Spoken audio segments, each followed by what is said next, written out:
Hey Eddie, how you doing today? Hey Tom, I'm doing great, man. Better than I deserve. What about you? Man, you took the words out of my mouth, man. You sound like Dave Ramsey, man. That's right. But it's true, man. I can't Yeah, complain. Dave Ramsey's an awesome guy, man. That guy's awesome. I like love this podcast. Thanks. Right on. Hey, so currently, as you know, I'm having a 30 vets in 30 days, and this is my 24th episode. I'm talking with Eddie Cervantes, and he is a transitioning service member from the Marines. My goal is to put a person behind a picture of a transitioning service member on LinkedIn. I also have a hashtag tomzacher Veterans Advice YouTube channel, which is where you see the full length video of all my sessions and a LinkedIn group with the same name. My only hard rule is no military profile picture because I made the rules.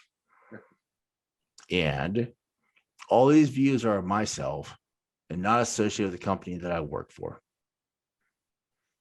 But this video is for Eddie.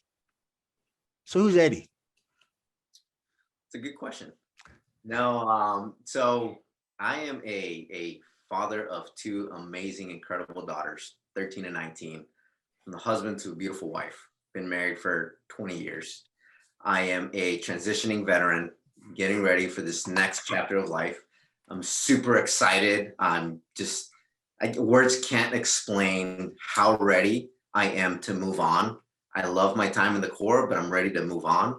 And I just have this passion and this burning desire to get into the people business. I really want to make an impact the way I have it with opportunities in the Marine Corps. And so I just want to get out there and I'm ready to do this, man. I am so ready to get out there and start impacting lives, changing lives, looking to get into recruiting, talent acquisition, anything that supports our veterans out there. That's what I want to do. That's who I Man, that was motivating. Almost makes me want to transition again. am. No, I don't want to do it really. Right on. So, kind of a two-part question here. How long have you been in the military? And when is your last month and what year is that in? Yeah, so I'm actually going to hit 21 years here in August. By the time Wow. I retire in October, it'll be 21 years and 2 months, 21 and change. Sure. Awesome. So, after 20 years of being told when you can't take leave and all the different rules and all the other jazz that happens with the love of the military life, when do you want to start working if you're was it, I'm sorry, was your last month was August, you said, or October. September? October. So are you trying to work in October or are you trying to, like, you know what? I think I'm going to take a few months, figure out life and start working January or something. Yeah, I think I might take a break and maybe head out like here or something, go take a vacation. Right. No, That sounds legit. yeah, no, I'd love to do that, but honestly, I gotta stay busy. I'm currently on a program right now on a fellowship, and that'll end in September. So I'll have the entire month of October to really decide, do I want to start working right away or do I want to take a break? And I think I'm leaning towards taking just a little bit of a break, right? I think I set myself up where I'm able to do that. But you never know if the right opportunity, comes along. I may be ready to go ahead and just jump in that seat. Awesome. Awesome. Right on. So we'll get to what you just talked about in a few minutes, but I got a couple more questions to ask you. So, what did you do in the military if you're able to talk about it? Yeah, absolutely. So I'm HR by trade. Okay. I've done HR for the last 20 years. I Wow. dabbled in a number of things from manpower and personnel management to operations to awards to legal. I mean, you name it. It's just so big, so broad, and I've touched it at different levels: small unit, larger level, higher headquarters. So I've done it all. But in the Marine Corps, there's a period of time where we're able to do something outside of our MOS, of our jobs. And so I volunteered to go out on recruiting duty. I've always been a long range, long term thinker. And so I was thinking about what special duty assignment can better prepare me for better opportunities whenever I decide to call it quits. And so I decided to pursue recruiting, which unfortunately is one of those special duty assignments that there's not a volunteers for. So, I put on my cape, my brave cape and courage, and I said, you know what, let's go do this. And so off I went to go recruiting in the best place in the nation, Southern California, 29 Palms. The desert sucked. I was trying to get to San Diego, and they said, "Hey, congratulations, you got San Diego." Not knowing that that desert was, a part of It's San part of Diego. San Diego County, right? Yeah, no. So I did that. That's where I found my passion. And so, I finished off my career actually supporting the Marine Corps Recruiting Command, where I Okay. supported the command with their recruiters. So again, dabbling back into that recruiting, that passion, that desire to want to help people, the ripple effect of I'm putting Marine recruiters out on the streets to go and impact people's lives. And so Okay. that just gives me, like we say, that warm and fuzzy. Just makes my heart happy, man. I love it. I really do. That man, you still got all that passion. I love that. That's awesome. Thanks. Right on. So from what my knowledge is, not a lot of people want to go recruiting. So Mhm. more power to you. Awesome. So do you want to keep doing that for military? You want to go off and do what you do another passion or goal or idea that you have? Yeah, it's funny because as I've gone through my transition period, I've dabbled in a number of things. I was gonna go project management. I was gonna go nonprofit. Um, Shoot, even thought about maybe just staying in the government sector and doing GS, doing Okay. HR. Okay. But having conversations like this with different people, I just kept going back to that point in my career as a Marine recruiter where like that's what I love. Like that's what made me happy. Those are the memories that just when I think about them, man, the heart gets going, the blood gets going. I love the hunt. I love the adrenaline. I love being able to make an impact. I love being able to see the emotion in someone's face, seeing the emotion in their family's face, right? Whoever was Nice. close to them, and just like, wow, like that is amazing. I keep going back to that.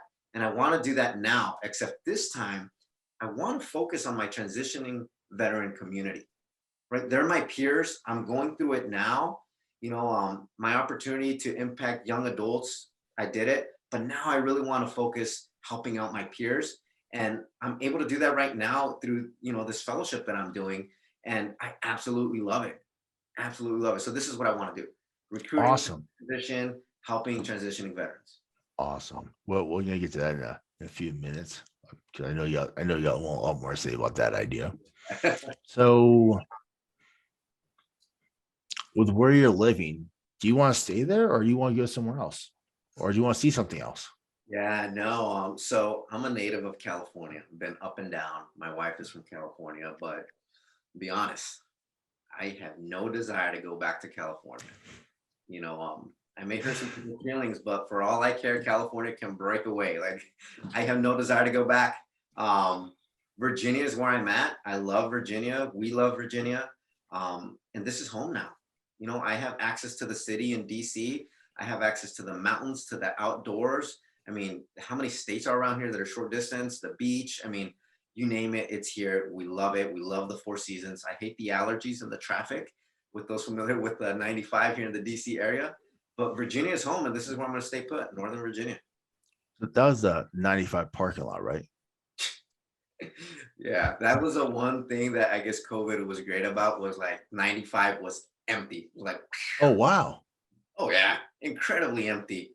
I I'm thought 13 miles away from base, and pre-COVID, I mean that 13 mile on a Friday afternoon turned into 45 minutes. COVID, I was home in like 10 minutes. Boom, done. I think it's only been that way like at 3 o'clock in the morning or something. Yeah, and even then with the construction, sometimes it sucks. Very, very. Yes. They used to station up at Fort Meade from 06 to 09. And I get very familiar with the 495 parking lot, drive to and from Bethesda or Tyson's Corner or wherever. Yes. Yes. I don't miss whatsoever. Nope. Yep. Awesome. So how do you know me? It's funny. You asked me that, and I quickly go back to like, how did I meet Tom? And it's crazy because all of a sudden, and actually fairly recently, Tom Zacher was posted on Tom. I'm like, who is Tom Zacher? Tom, a great mentor, right? Oh my God, great conversation, phenomenal guy, down to earth. And I was like, I gotta connect with this tomzacher. He works at Lockheed. That's where I want to go. Like, I gotta meet up with him. And then I landed this fellowship opportunity. I got an account with Skype Business, and I was like, let me hit up tomzacher. And I think that's how we connected. I think that our initial phone call was, hey, let me take a break. Let me head outside and let's have a little quick call. And it went from there. Actually, so now that you talk about that, I think it was about you're connected with a transition Marine who's a recruiter right now. I think she had hit me up, and somehow your name came up in there. I was like, huh. And then somehow, right after we either you mentioned my name to her or she mentioned mine. I forgot what her name is. I recently connected with her as well. She's out in San Diego area or California area. I remember her name. Man, you got a lot of people. I'm not gonna try to say it names out either way. I'll say it wrong or butcher it. So, but yeah, so she had hit me up. You had hit me up. I was like, oh, you know him? He knows her. Oh, must be a legit guy. All right, let's go outside and give a little phone call. Say what's up. Yeah, yeah. And then I No, remember talking with you. I mean, I, It was so easy. It was like, hey, what's going on? Like we already knew each other before we even talked to each other on the phone. It seemed like. it was, and here's the thing, I know you're gonna put this out, but here's the thing, like what you see is what you get. That phone call with you, like, I mean, I was a little intimidated. I'm an intern, right? You're an employee there. You've been out for some time. I was like, oh man, like, am I gonna meet his expectations? And then I get this down to earth guy, and I'm like, oh man, we are clicking. Man, it's been an interesting journey. I went to my transitioning seminar, well in advance. I actually went to two, and my takeaway was do a skill bridge, do a fellowship. And I said, okay, that's what I'm going to do. And so Hiring Our Heroes, one of the big partners, right, with the DoDSkillbridge, was out there, and I had signed up and I applied for it. And I'm also a planner, and I observe a lot and analyze. And so I was looking at cohort after cohort as I was way out in advance, paying attention to the companies and the type of positions and people getting picked up for it. And it just started to dawn on me, like, man, I don't see roles that are really grabbing my attention. And what I started to realize was that I was probably going to end up burning time and energy going with a great company, but maybe doing a role that could potentially turn into a job offer that I knew I probably wasn't going to take. And that would have been wasted time for me, right? The networking would have always been great, but the direct experience and something that I didn't want to pursue was just really nagging at me. And so I ended up having, again, conversations, virtual coffees, phone calls with some people. And there's a gentleman by the name of Samuel Rodriguez and Alfredo Torres who just lit me up, man. And I said, you know what? I'm pulling out of the Hiring Our Heroes, and I'm going to pursue my own DoDSkillbridge opportunity. And it was nerve wracking. I had some anxiety going through it because I had to wait to find the right company with the right opportunity that met my timeline. And so that opportunity presented itself. And oh my goodness, I'll tell you, LinkedIn is your way in. Like, I am a huge advocate and proponent of LinkedIn. If you're not active on LinkedIn, if you are not hustling that platform, you're doing it wrong. Because that was what got me connected to the people that I needed to talk to secure my opportunity. 100%, hands down. Nice. So, Nice. yeah, everything worked out. I had great command support. I had pre-planned it. So I was always putting a bug in their ear. Hey, here's my timing. I went and found my replacement to make sure that, there was no concern about the gap there, because I am 101 sitting at headquarters Marine Corps doing what I was doing. And so I needed to make sure that that was taken care of in order for me to have this opportunity. So, I dotted my I's, crossed my T's, was able to get in. And so I started working with Jason Boone, right, at Enterprise with Lockheed Martin. Ironically, managing Lockheed Martin's Heroes program, which is an umbrella that manages the two pathways for fellowship opportunities into Lockheed. That's the Hiring Our Heroes and their very direct DoDSkillbridge program, which is called the Corporate Skills Program. And I'm also supporting their proprietary Veterans Handshake to Hire, Veteran Hiring Program. And so it's not recruiting and talent acquisition directly, but because I have that experience, it's sprinkled in there. there's sourcing, there's people engagement. I'm dealing with recruiting systems, with systems that talent acquisition folks deal with. And I'm being exposed to all these type of people, and I'm helping people. I'm making a difference. I'm impacting people's lives. And that's why I said at the beginning, how am I doing? I mean, I couldn't be doing any better. It's right now, this point in my life, things are going really great. I got a support network. DoDSkillbridge is exactly what I wanted to do. And so I'm just enjoying life right now, man. That is super awesome, man. I mean, I know you enjoy life, but man, I know you enjoy life that good. That's awesome. Yeah. Awesome. So I'm going to take a guess. You talked with a few people to get to where you are. You were associated with a few organizations. Maybe you attended some webinars. Maybe you were on Veterati. Maybe you did a whole bunch of things. Do you remember some of those people or organizations or webinars, or you got a list of any of that information? Actually, I got to give a shout out, man. There we So go. at the beginning of this journey, right? You get on LinkedIn again, and LinkedIn was really the gateway to all these resources, all these people. I started off with Veterati, talked to a number of people there. Some folks, right, I talked to and I realized that's not what I want to do. So that was just as important as finding out what I wanted to do. Actually, the mentor through there really made me realize that project management is not what I wanted to do. So I'm thankful for that, right? Kind of shift me in the right direction. And then I came across V2I, Vets to Industry. Brian Arrington and his crew and his team and what they do on a month-to-month basis blew my mind. Prior to seeing that event and really getting active in my transition, I had heard some horror stories about transitioning, and I wasn't too sure about the type of support system out there. But LinkedIn and V2I blew my mind. There's days that I'm still like trying to pick up my jaw up off the floor because I am just shocked by the overwhelming support that I have found through those events, those networking events on Saturdays. It's been really amazing. I've also been able to connect with some other folks through there. It's been a while since I've gone to some of the events, but I am ready to get back and start meeting new people and seeing if maybe I can help some people that are just now entering their transition. But yeah, Veterati, Vets to Industry, of course, the DoDSkillbridge program. I'm so thankful that we have that opportunity for us now. The USO Pathfinder was pretty cool. They have a little app, kind of, hey, here's some of the goals that I have. Here's some of the things I want to get done. And the app allowed me to like put a check in the box, right? Just digital, really quick access, right? Just pop it up and I was like, oh, shoot, I haven't reached out to this foundation. Boom, done, right? And so it was a really cool app that helped me with some of those opportunities.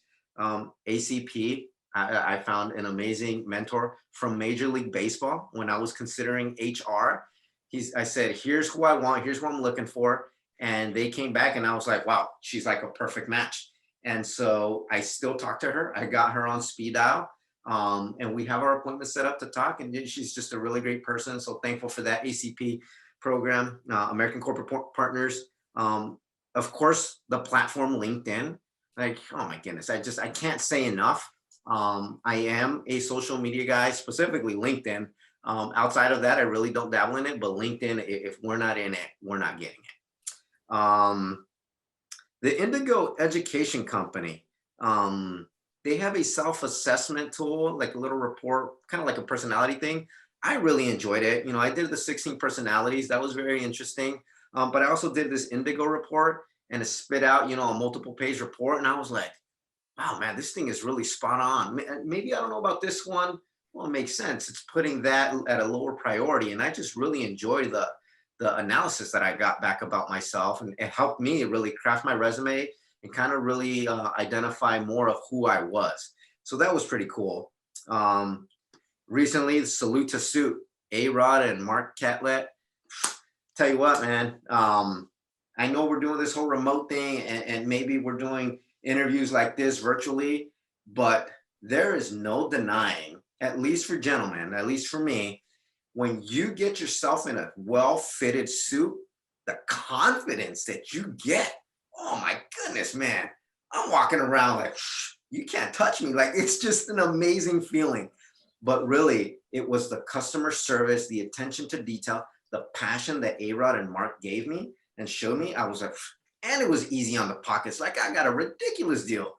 I love suits. I love to dress up every now and then. You know, we've been in this uniform for years.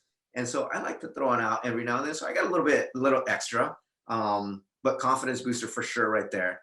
Um, People, I mean, I got a list of people. I kind of already mentioned, but Samuel Rodriguez, Alfredo Torres, who really kind of ignited my pathway as far as pursuing this specific SkillBridge opportunity, and then really getting in Scott Rather, Nadia Newkirk, Jason Boone from Lockheed, um, Charles Delaney, amazing individual. Charles Delaney is there, passionate about veterans. Of course, he loves his Marines. He was a Marine himself, still a Marine, right? Once a Marine, always a Marine. And then my buddy Jonathan Everhart throughout that journey. Now, I think this is really important to highlight also is who do you have around you? Who is surrounding you? Who is your support cast? Who is your team? Who are your cheerleaders? And I got a number of people from day one that have supported me. And I am so thankful for them because emotionally and mentally, it's been tremendous help. So definitely, there's a number of people there that I would consider, as part of my success. And now internally, now that I'm there at Lockheed, I really got to give a shout out to Tony Deben, if I pronounce her last name right.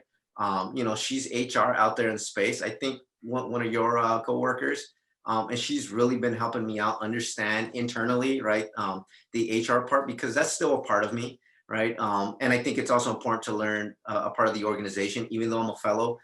She's been tremendous helping me just really learn the system, learn the organization. I enjoy our conversations.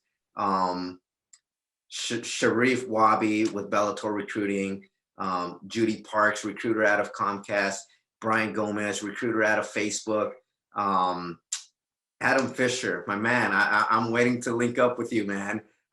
Recruiter over there at Mantech. Just phenomenal people. David Trenholm, Becca Stevens, Gary Steensgaard, Tyrone Hewitt. I mean, the list goes on and on. Jennifer Burks, Bobby Gilbert. I can't complain, brother. I really can't. I have a beautiful support system around me, outside of my direct family. But just the people that I've came across and met on LinkedIn on this platform have been incredible. I'm happy with where I'm at and how my transition is going right now. So thank you to all those people and all those resources out there. Awesome, man. That's, you named off a lot of people, and I think half those people I don't even know. That's awesome. I know there's a lot of awesome people out there, and I only know a few people, so that's awesome. So right on. So you got 2 more questions for you. Yeah. So only because we're sitting about 24 minutes right now. So, you told me about some, I forgot to even ask you about it. Oh, shoot. I talk too much, man. I forgot to ask you about your education or certifications. Oh, it's crazy, man. So I forgot all about that. I skipped right over it. Looking at a few certifications, but because of the pathway that I'm going into, there's not a lot of certifications. There's a few. I'm learning about them. Adam Fisher really helping me out with that. And so I'm going to pursue those. SHRM CP, is probably something that I'm considering, not my immediate priority, but it's something that I'll probably end up pursuing. Okay, right on. Awesome. So what would be your top 1 achievement and or your top 1 failure, or do they kind of go together for you? Yeah, my top 1 achievement, 100% without a shadow of a doubt, was going onto recruiting duty. The ridiculous tour, stressful tour. I knew it was going to be challenging, the 3 most challenging years of my career, but also the most rewarding. But my achievement, my success for that period of time was I went in with my wife and 2 daughters, and I left with the same wife and 2 daughters. I went in as a staff sergeant of Marines. I left as a gunnery sergeant of Marines, E6, E7. I went in as an individual recruiter, as an individual contributor. I left as a supervisor for that office. And most importantly, I went in not knowing the type of impact I was going to have in people's lives. And I left, leaving a mark, changing not just one individual's lives, but them and their families' lives. That has been my biggest achievement and the most rewarding time of my career and life so far. It's been amazing. Awesome. As far as my failure, I gotta say was not taking advantage of an opportunity that presented itself. And I consider it a failure because my career could have taken a different trajectory. I always thought about putting in for an officer package, and I let my pride get in the way of, oh, don't go to the dark side. And I never did. And when I finally pulled the trigger and decided to want to do it, I was disqualified. I was too senior. And so, I know definitely taking care of my family long term, retirement would have been better. So that failure, and what I learned from it is, if your heart is in it, the opportunity is there, and your gut tells you, you need to take advantage of those opportunities. You need to go with it. You need to run with it. And so that's the one failure that I think off the top of my head immediately comes up. Right on, right on. All right. So this is at the point where it's called, do you have any questions for me? I mean, what you're doing now, like putting us on this platform, is like ridiculous great, man. Thanks. Why aren't you a recruiter? Why aren't you a transition assistant specialist on an installation, right? You have this just amazing vibe about you and a genuine desire to want to help people for nothing in return. So why aren't you one of those guys? Have you thought about it? I've been asked a few times actually. And, probably sounds really dumb. My answer actually is, but I don't want to be typecasted as only a recruiter, as that's the only job I can do. Now, sure, there's a bunch of different little realms and different departments and houses within the recruiter area. Like, you'll have to do this. I know there has to be, right? But I enjoy doing cyber work. I enjoy being able to go to a lot of places and have my abilities, certification or my clearance or my college education, able to assist me everywhere I go. And it seems like the job market supports it really well. Now, sure, there would be no job market that wasn't a recruiter recruiting them. I got it. Yes, I maybe I took the words right out of your mouth, right? Yeah. But James Shelton, he asks this question all the time. And he is an awesome guy that I truly respect everything he says, even when I don't want to hear it. So that guy, he speaks the truth. Yeah. And he's pretty blunt. He doesn't sugarcoat anything. He's not Willy Wonka. He just says it like it is. Yeah. But yeah, I mean, could I do it down the road? I may. But right now, I still want to still try to enjoy the tech life. I still want to enjoy the hands-on tech life. I enjoyed that a lot when I was in the Navy. And then, as you know, you come up in rank, you do a little less of the hands-on tech, you do a little bit more paperwork, lack of better words, herding cats and checking up on people, trying to find a status on this. How come this is not done? Hey, did you get it done yet? And all that. I hated that work. I mean, could I do it down the road? I may do it. I get asked that question all the time. I think Ray Domingos also asked me that question as well, as I talk to him all the time as well. So, but yeah, I haven't been asked that question yet. Thank you. Yeah, no, all good. I mean, you got it. You're a natural for it. Thanks. The other part is the confidence factor. So thanks. Right on. So with all the stuff that you said and everything, what can I do to help you, if anything? I think the biggest part, and you can help, and people can help in a number of ways, specifically for you because of what you're doing. And it aligns with my passion of wanting to continue to help transitioning veterans. Continue to do exactly what you're doing right now. Continue to provide a platform for transitioning veterans, right, to tell their story and show what they are, or what they're bringing to the table. Continue to mentor transitioning veterans of all ages, all ranks. You're doing a tremendous amazing job doing it. And because I have and share that passion of wanting to help transitioning veterans, that makes me happy. And getting to know you and hopefully, continuing this friendship, brother, that makes my heart happy. That gives me the warm and fuzzy. And I'm just excited to know that there's someone else out there that genuinely cares about helping our transitioning veterans the way I do. So, I mean, you keep doing that, man, and happy in my book. Hit you up on that speed dial and shoot, maybe one of these days have a beer in person, man. You will one of these days. Everyone needs to take a 2-3 day vacation every once in a while, right? Yeah. There we go. We'll make it like I'll fly out to DC because I know a lot of people up there, right? So maybe I'll fly out to DC or Herndon area or whatever, or fly in Dulles, stay at a hotel for the weekend, and hit it up and just use the Uber rides to the bar or whatever. That sounds pretty cool. Yeah, hey, that's good with me. All right. Hey, Eddie, you take care. You have a good one. And thank you for having time this evening and able to talk to me. Tell your family thank you. Oh, thank you, man. I really appreciate it, man. And we'll definitely stay in touch. And I look forward to our next conversation. Absolutely. All right, brother. All right. Take care, bro. Yep.